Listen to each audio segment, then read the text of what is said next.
Welcome back to my channel for another episode of What's New with Human Design, which is a human design transit report focused on where the sun and the earth are in the human design mandala. This week we have something very interesting happening. So last Saturday, the sun moved into the gate 64 and the earth moved into the gate 63. Now both of these gates are right here on the head center.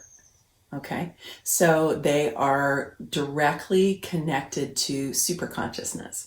This is why in quantum human design, Karen Curry Parker has renamed the head center as the quantum interface center, which I actually love. In addition to the sun and the earth in the head center, we also have Pluto, who's in the third gate right here in the middle. And Pluto has been here since the middle of June and is going to be here at least through the end of 2021. So because Pluto has a very long orbit, so he tends to hang out for a while in a gate. The point is that all three of the gates at the top of the head center, which is where we interface with superconsciousness, or we interface with the quantum field or the unified field, depending on how you want to name it, are all being defined during this transit. With all three gates defined in the head center, chances are you're going to be feeling a lot of activity of inspiration, information, knowledge, ideas, images, all kinds of things that may be coming into your awareness more than usual. Now, of course, this is going to depend on what you have defined or colored in on your chart, because the places that are white are the places where you're going to tend to feel these transits the most. And the places that are colored in, you're going to have extra access to these energies, but it'll be different than if it was white on your chart. I always suggest that you have a copy of your own chart so that you can take what I'm talking about in these videos and then apply it to your chart to see whether it's colored in or whether it's white on your chart. On my chart here, I have the 61 that's colored in. That's the one right in the center. So that's the only one that I have defined. So this week with the 63 and the 64 transiting with the sun and the earth, I'm going to be feeling those a lot. Whereas the Pluto one, I'm not going to be experiencing as much. So you might want to just take a look at your own chart and see what's true for you.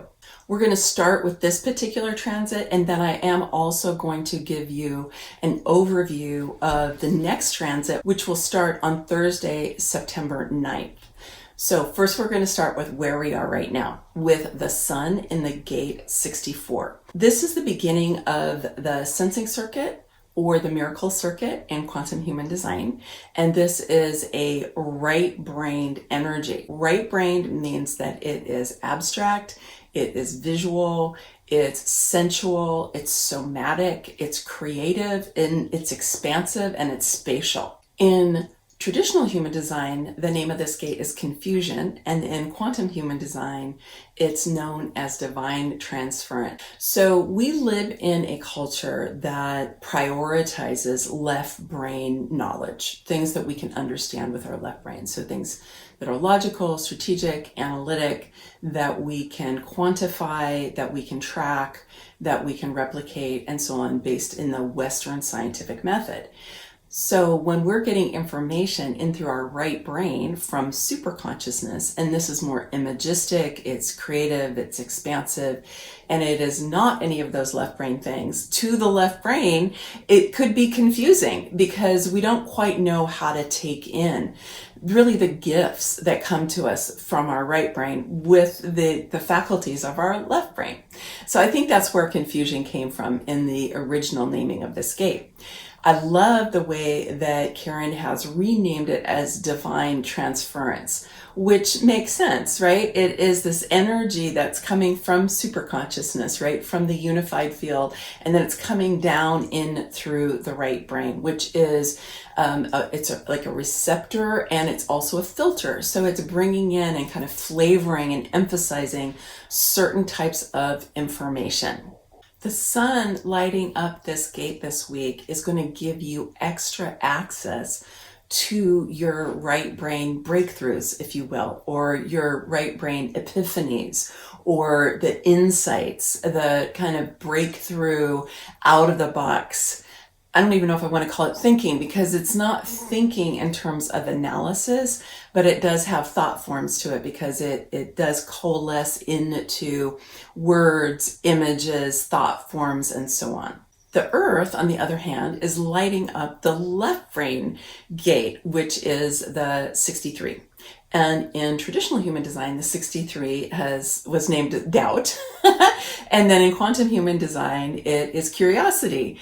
So again, we have a very interesting kind of juxtaposition between the traditional human design and the quantum human design name. From my point of view, doubt is a skeptical, negative, kind of contracting, rejecting kind of energy that is not particularly receptive. That's why I like curiosity so much better. And I think Karen really nailed this on the head with this, because curiosity is receptive. It's open. It's expansive.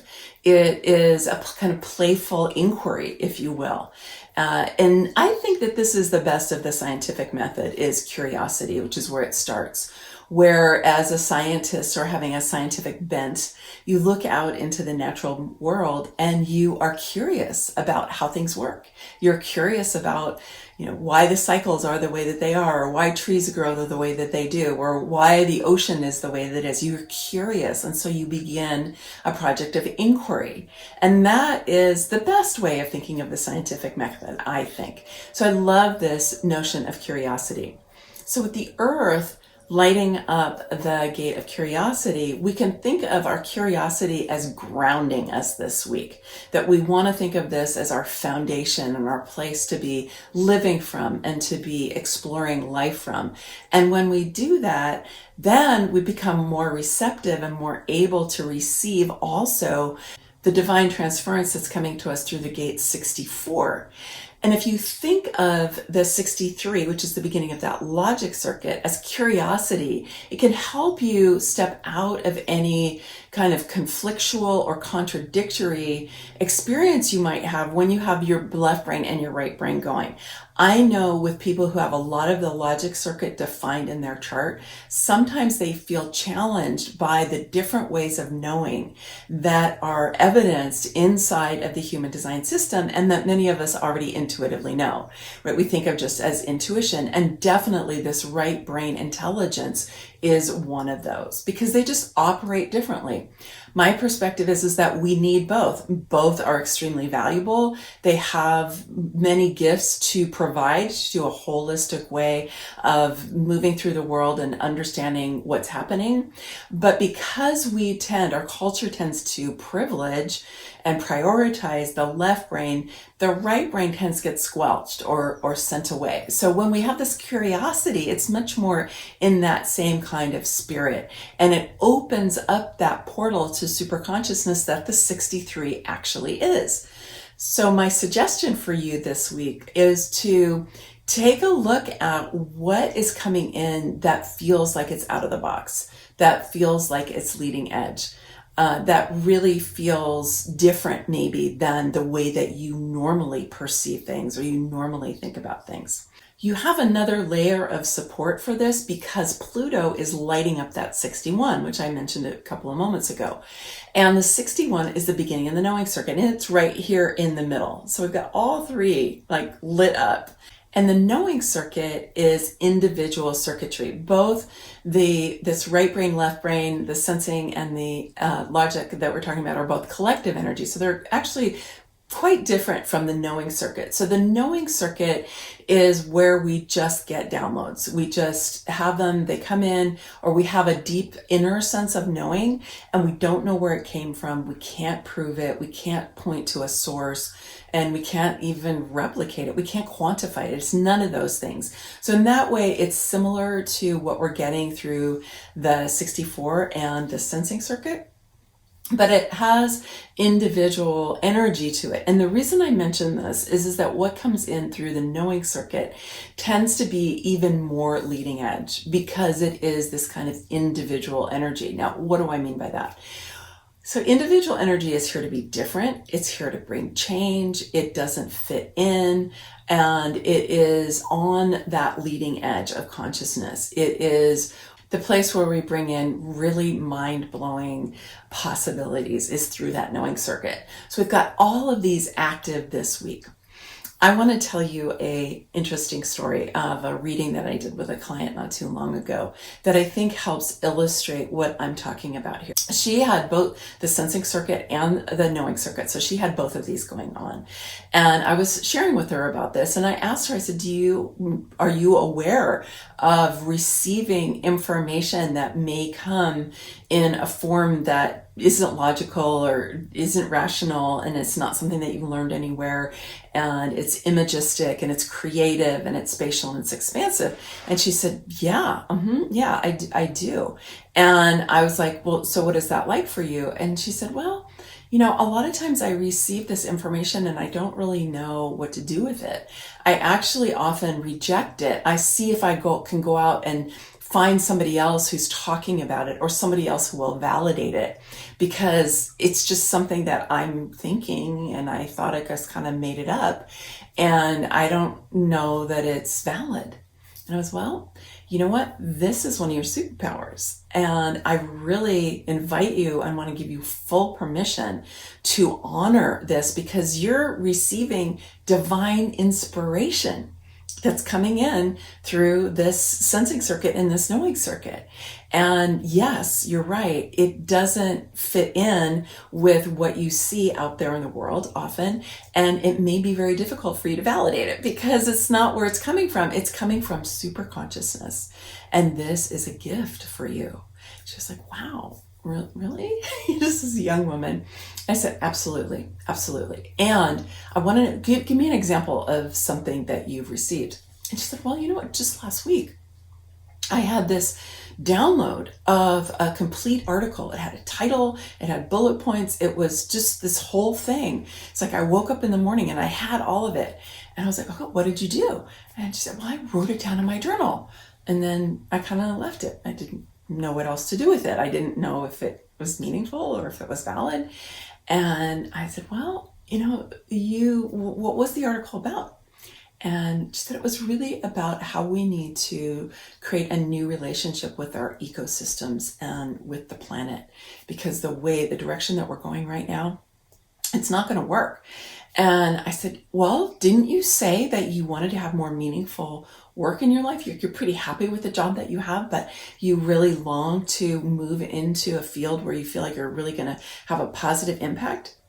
Yeah, I do. And I said, well, what if you were to actually write up that article and then publish it in something like Elephant Journal, just to see what that experience is like, just for you to get to face your habit of rejecting this divine inspiration that you're getting and honoring it enough to actually flesh it out and to aim to tap in again to see if you can get more inspiration from that, and then to see what kind of response you might get by putting it out there into the world.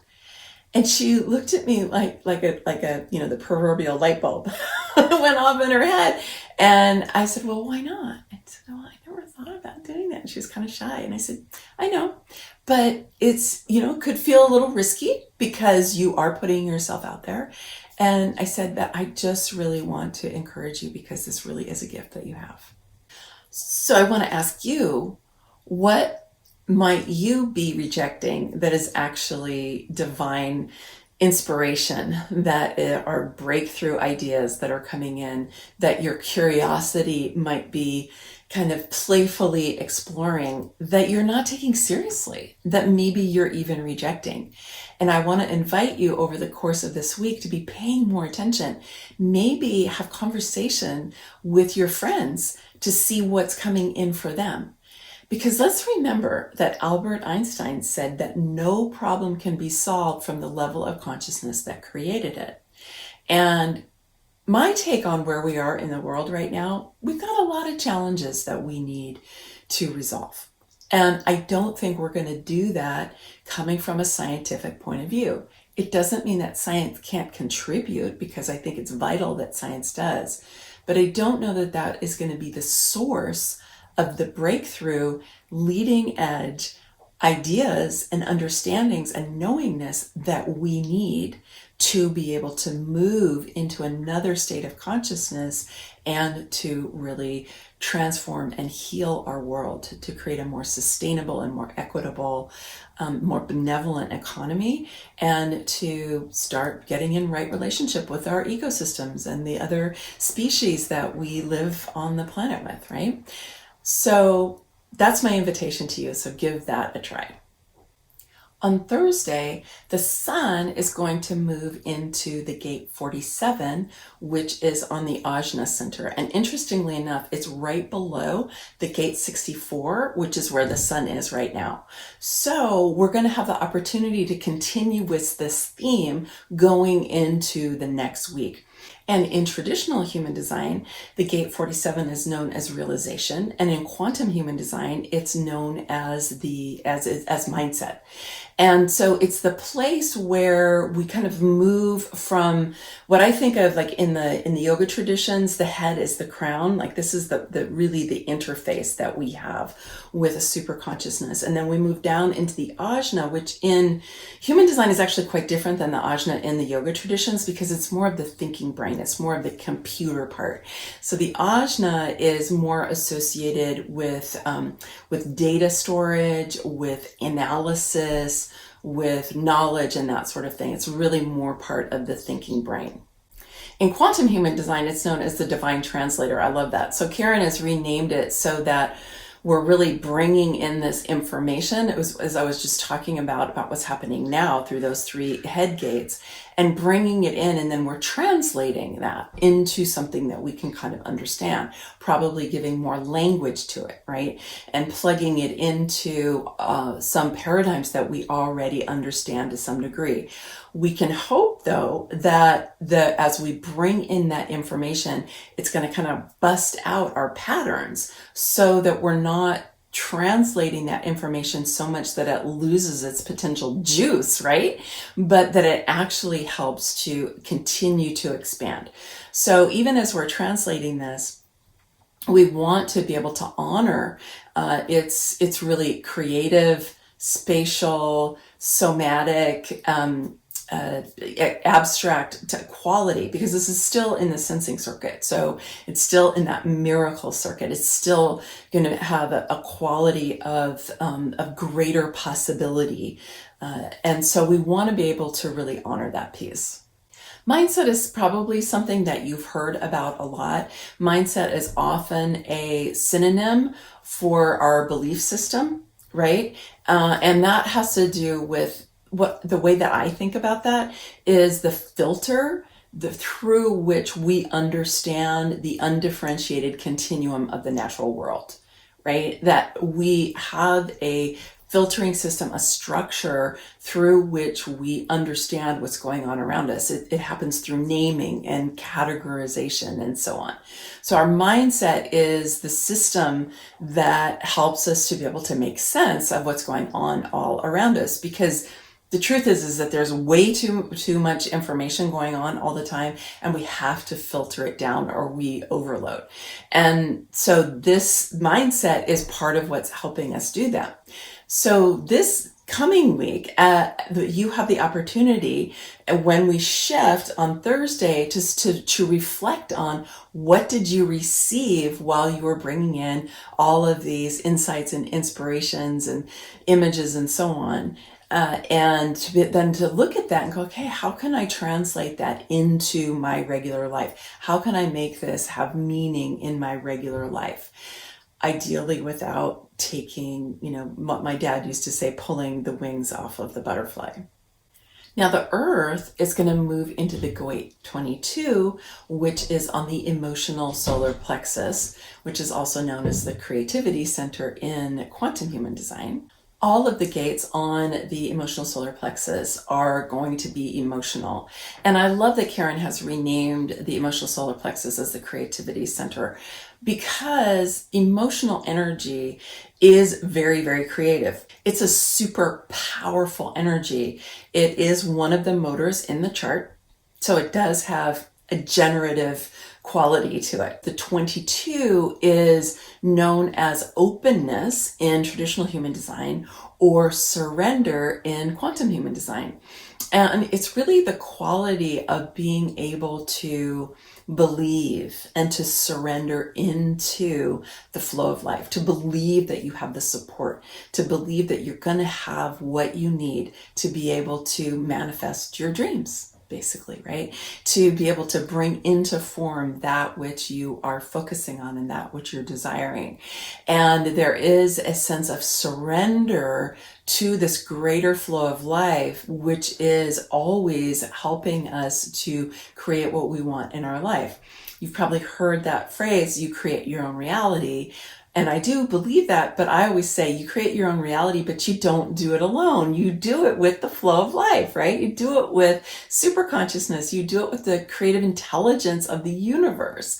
And so the 22 really brings that up for us and says, are you willing to surrender into the creative intelligence of the universe and believe that it is going to support you in your creative endeavors so that you're not moving into fear, which can happen because that is also an energy that can get stimulated in the emotional solar plexus. If that is where the earth is, again, that is what you want to ground yourself in this next week. You want to have that as your foundation. And when you do that, it will enable you to continue to receive what's coming in through that right brain and down into the ajna, which might be out of the box, right? And it might not be logical and it might not be linear. And that if you can believe that even though it doesn't fit into the current boxes, that it does have validity, that it is something to honor, that it is something to give your attention and your energy to, that then you have a powerful combination because you've got this sense of grace and this sense of faith and a surrender into this creative intelligence, this divine source, if you will, and that will allow you to accept and receive and act upon the inspirations that are coming to you.